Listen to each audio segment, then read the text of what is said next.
What is up, you wonderful people? It is I, Nima, and today I want to talk about something a little bit scary, alright? There is something that is threatening all mankind, unlike anything we've seen before. Not a virus, not a disease, no, not climate change, not the environment, not even big corporations or greedy politicians. Nope. The thing that's really threatening us is me.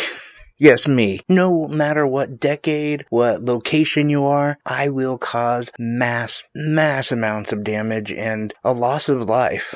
But before I get into Train Valley, I want to remind you guys to please do all the YouTube stuff that I need done. You know, the like, the subscribe, the share, the follow, the human sacrifice to almighty YouTube, whatever, you know, as long as I can get to 500. That's the important goal right now. Then it'll be 1,000, but 500 right now. But anyway, I do want to talk about Train Valley. So, this game is simplistic yet dynamic. It's one of those games that's easy to pick up and play, but pretty difficult to master. The whole goal of this game is to map train routes that are fast, efficient, and safe. And let me tell you, this game reminded me of another job that I'm just not qualified for. Yes, there is no way that I could be a train master. And that's what it's called to do that job. I looked it up. I actually looked it up on trains.com. Oddly enough, trains.com only allows you like 2 glances at their paper before they want to charge you. You should just be happy that people want to go to trains.com, right? Anyway, back to the game. The trains and the hubs are color coordinated. So you're essentially just matching colors. And if this sounds easy, I want to remind you that there's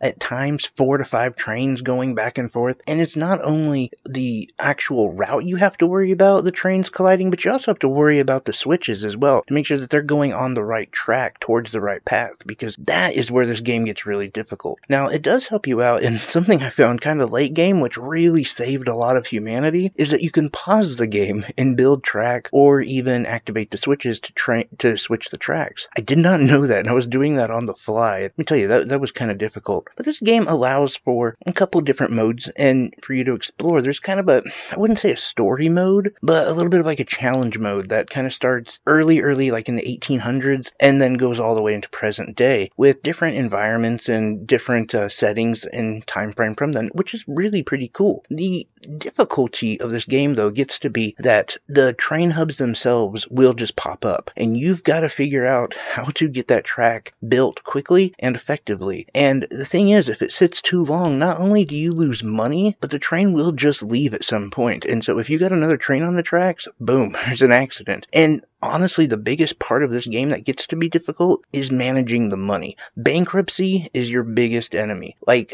seriously, you feel like you're trains.com and you're having to beg people for money. It's ridiculous. I again, though, am reminded of another thing that I just fail at.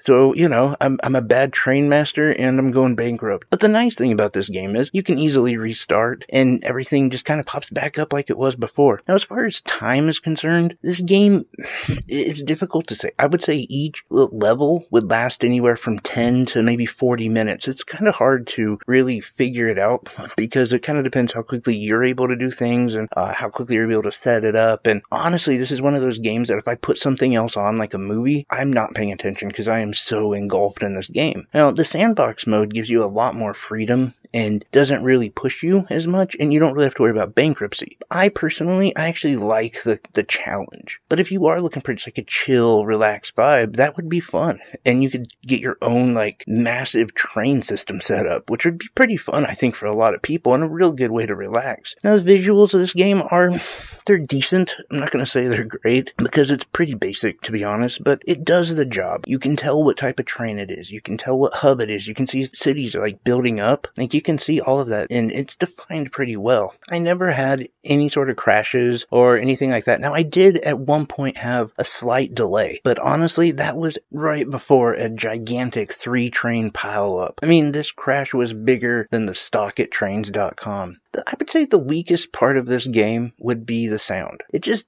didn't really capture me. It was fine, like, it's great as an accessory to the game, but there's nothing that really just popped out to me. And if I'm being being honest, for that to be the weakest point, that's a really good thing, because this game really does offer a lot. I love all the different types of trains. I love the interaction with the environment, like how you can basically tunnel through a mountain or over a body of water. Things like that are pretty cool, as well as the point when you start interacting with like cities and you're having to deal with roads as well as your trains. Now, the vehicles never really become a problem, but it's still something that kind of helps you play into the game a little bit. Really easy to pick up. It did take me probably only 20 minutes to figure it out, and I have the IQ of someone who works at trains.com, so I think you would have no problem picking it up, playing it, and having a lot of fun. Anyway, that's my thoughts of Train Valley. I suggest anyone who's interested in that kind of game should definitely pick it up. It's a lot of fun. Let me know your thoughts and